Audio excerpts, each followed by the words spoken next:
एक ऐसा नाम जो किसी को बताया नहीं जाता लेकिन पूरी दुनिया उसे जानती है। एक ऐसी एजेंसी जिसका हेडक्वार्टर इस्लामाबाद में है लेकिन जिसके एजेंट्स अफगानिस्तान से लेकर लंदन तक काम करते हैं। एक ऐसी ऑर्गेनाइजेशन जिसने अमेरिका की CIA के साथ मिलकर काम किया, तालिबान को ट्रेन किया और फिर उसी तालिबान के हमलों में हजारों लोग मारे गए। एक ऐसी स्पाई एजेंसी जो इंडिया की सरहद से बस कुछ 100 किलोमीटर दूर बैठकर रोज इंडिया के खिलाफ प्लान्स बनाती है। ISI, इंटर सर्विसेज इंटेलिजेंस, ये पाकिस्तान की खुफिया एजेंसी है और आज हम इसकी पूरी कहानी आपको बताने वाले हैं, शुरू से लेकर आज तक। इसलिए इस वीडियो को लास्ट तक देखिए क्योंकि बीच में जो हम बताएंगे वो आपने कभी किसी हिंदी चैनल पर नहीं सुना होगा। साल था 1948। इंडिया और पाकिस्तान अभी अभी अलग हुए थे। दोनों देश नए थे, कमजोर थे और दोनों के बीच पहले ही एक जंग हो चुकी थी कश्मीर को लेकर।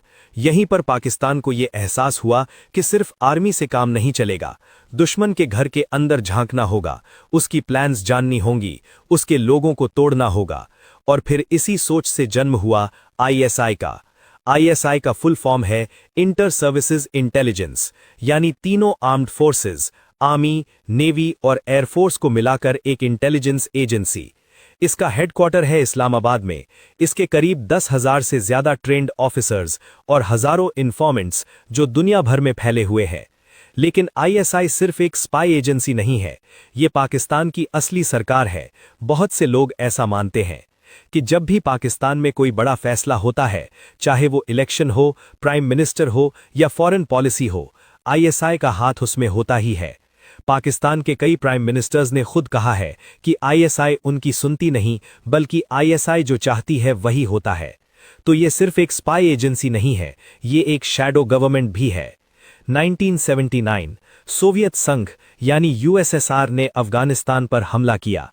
अमेरिका को डर था कि अगर USSR ने अफगानिस्तान ले लिया तो अगला नंबर पाकिस्तान का होगा और फिर वो पूरे साउथ एशिया तक फैल जाएगा।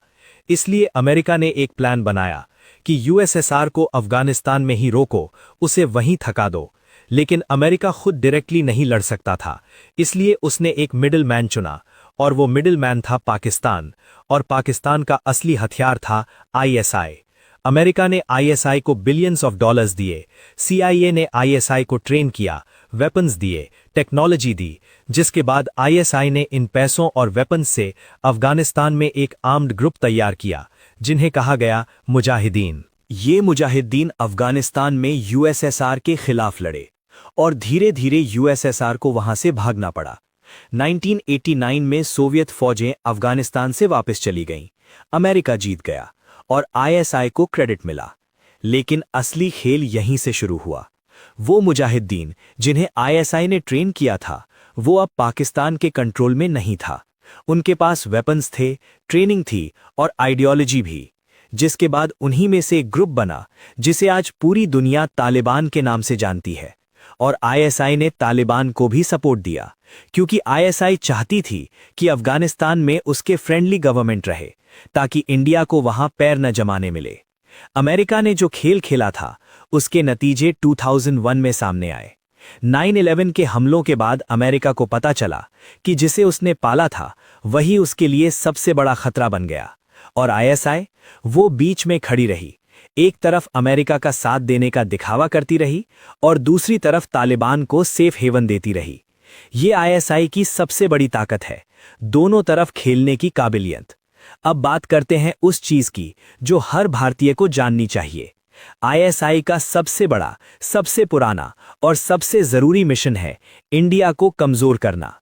ये कोई कॉन्स्पिरेसी थ्योरी नहीं है, ये पाकिस्तान की ऑफिशियल पॉलिसी है जिसे वहां के जनरल्स खुद डॉक्यूमेंट्स में लिख चुके हैं। ISI इसे 3 तरीकों से करती है। पहला तरीका, कश्मीर। कश्मीर में जो आर्म्ड मिलिटेंट्स लड़ते हैं उनमें से बहुतों को ISI ने ट्रेन किया होता है। उन्हें वेपन्स मिलती हैं पाकिस्तान से, फंडिंग आती है ISI के चैनल्स से।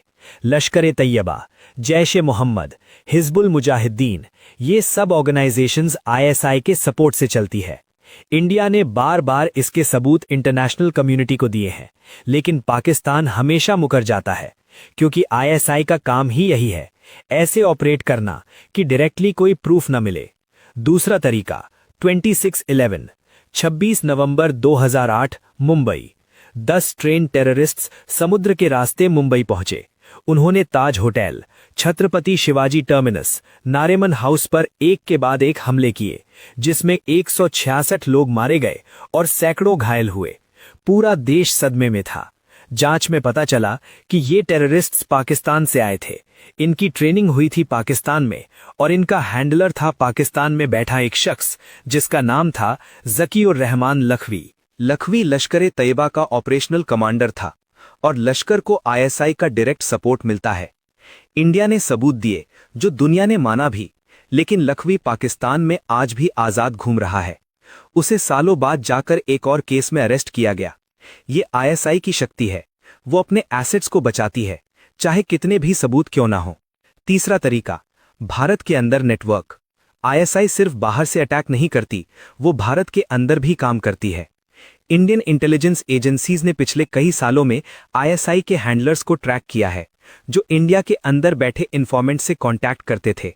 WhatsApp, encrypted apps, fake social media accounts, ISI इन सब का यूज करती है इंडिया में प्रोपेगेंडा फैलाने के लिए, कम्युनल टेंशन बढ़ाने के लिए और सेंसिटिव इंफॉर्मेशन कलेक्ट करने के लिए। 2016 के पठानकोट अटैक, 2019 का पुलवामा, इन सब के तार पाकिस्तान तक जाते हैं और पाकिस्तान का मतलब है आईएसआई। लेकिन क्या इंडिया ने चुपचाप बैठकर सब सहा? नहीं। इंडिया की अपनी स्पाई एजेंसी है, raw, research and analysis wing. Raw कभी पब्लिकली नहीं बोलती, कभी प्रेस कॉन्फ्रेंस नहीं करती, लेकिन जब रॉ चाहती है तो दुश्मन को पता भी नहीं चलता और काम हो जाता है। आईएसआई और रॉ के बीच एक साइलेंट वॉर चलती रहती है, हमेशा पर्दे के पीछे। पाकिस्तान में रॉ के एसेट्स ने कई बार ऐसी इंफॉर्मेशन दी जिसने इंडिया को बड़े अटैक्स से बचाया। बलूचिस्तान में जो मूवमेंट चल रही है, उसमें रॉ का हाथ होने का आरोप पाकिस्तान लगाता रहा है।